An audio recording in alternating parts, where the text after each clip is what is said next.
my name's Annaliese, and I play in the Nashville Symphony Orchestra in the first violin section. And that was Beethoven's Ninth Symphony. That melody is also known as Ode to Joy. There are 2 violin sections in the symphony, and there are usually 2 violin parts in other music groups too, like quartets and quintets. Here's a picture of a quartet, and you can see the 2 violins and a viola and a cello. As a first violin player, I usually play the highest notes in pieces. The violins are smaller instruments with thinner, shorter strings that produce higher sounds, kind of like a bird.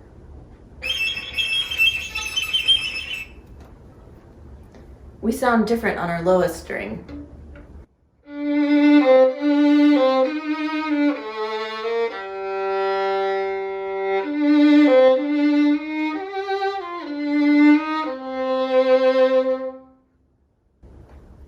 The first violin often plays the melodic line or the main tune in the group. That melody that I just played was from Brahms' Hungarian Dance No. 1. How about this melody? Let's see if you recognize this tune.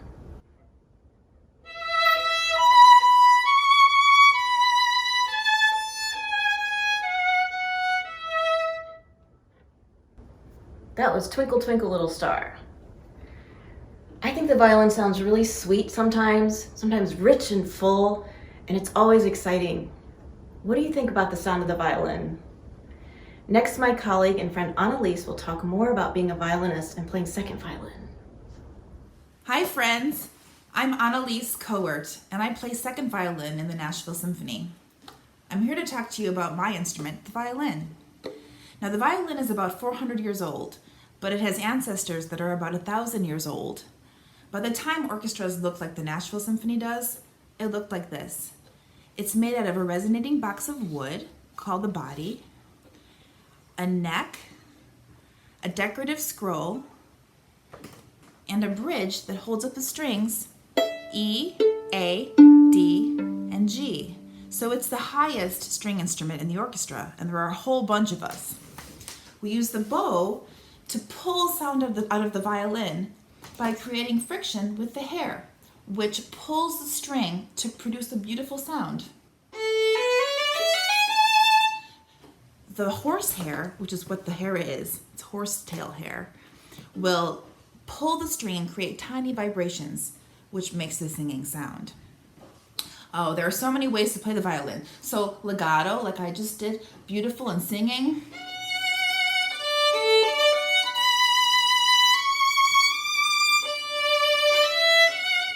Or spiccato, where you bounce the bow. Or using your finger to pluck the string, called pizzicato.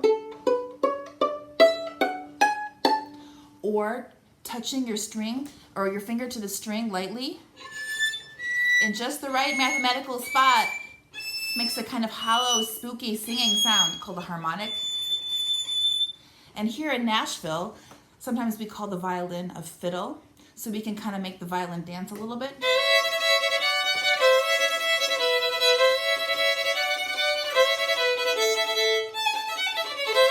Stuff like that, Nashville. And it's a lot of fun to play. So I think I like playing the second violin in the symphony because I often get to play the harmony with the first violins. Not always, but sometimes. And it's hard to describe harmony, but it's when I play a different line than the melody plays to make it sound more interesting or beautiful. I try to do that with this twinkle variation with Annaliese. Check it out.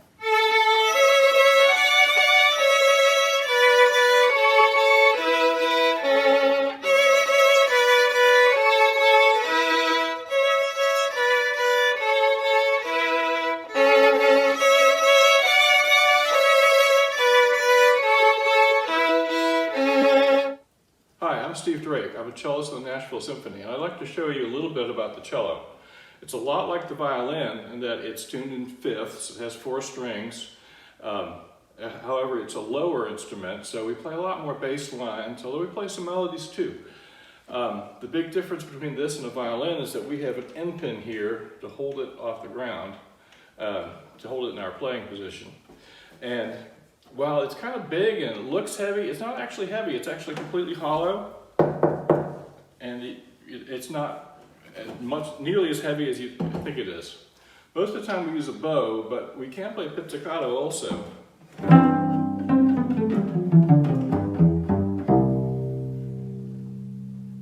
But we use the bow a lot more just because we can play faster and more interesting stuff.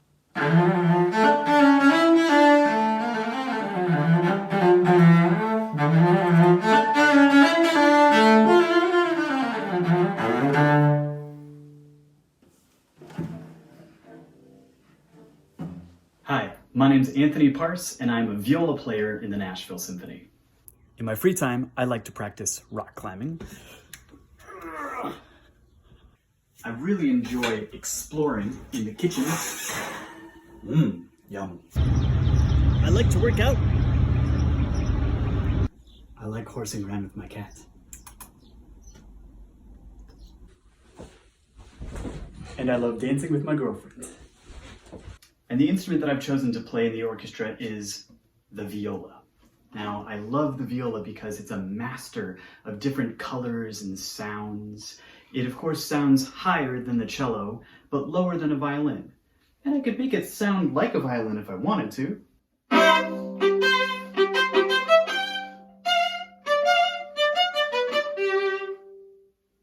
But then again, I could also make it sound like a flute.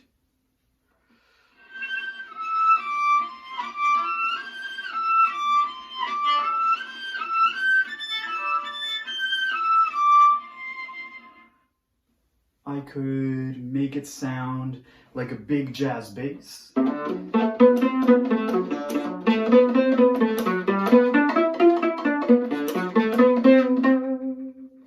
I could even make it sound, I don't know, like an electric guitar.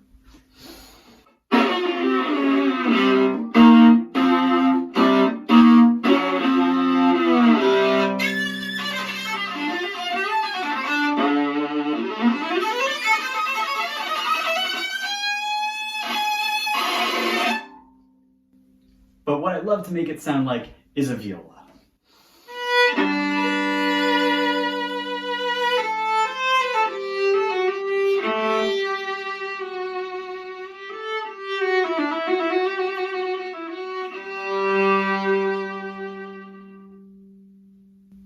And the viola plays a really unique role in music.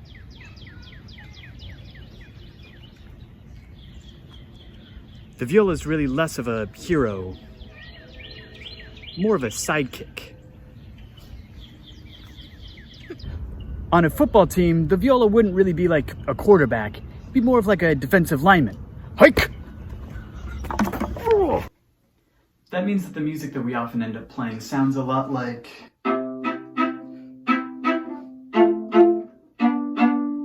or maybe like... or even something like...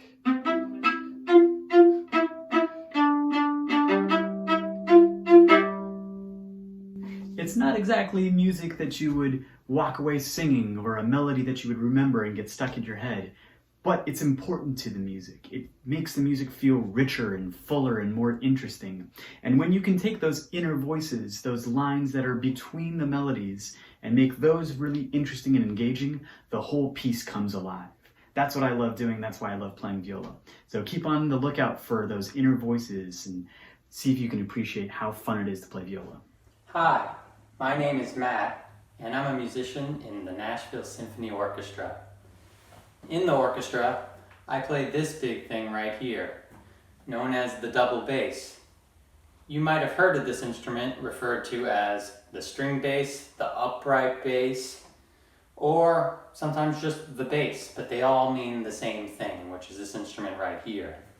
So if you notice, the double bass looks kind of like a violin. It has the same shape as a violin. It's made of wood, and it's got 4 strings, just like a violin. That's because they are both in the string family. The string family is a family of instruments consisting of the violin, the viola, the cello, and the bass. The bass is the biggest in the string family, and it's also the lowest. So in orchestra, lots of times, the basses are playing really low notes while other instruments like the violin are playing melodies up top. So we would play low notes kind of like this.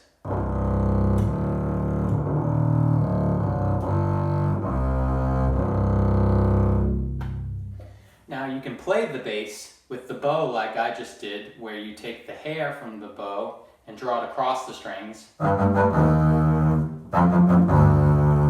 Or you can use your fingers and pluck like this.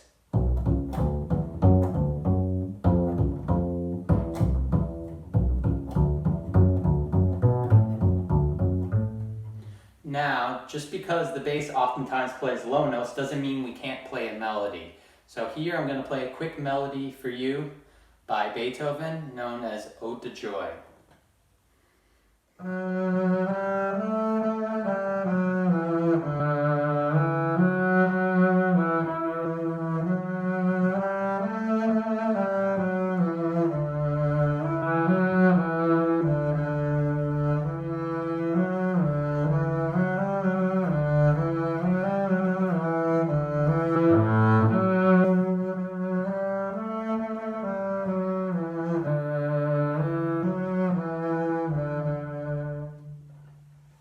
I hope you like hearing a little bit about the bass, and we hope to see you at a concert sometime.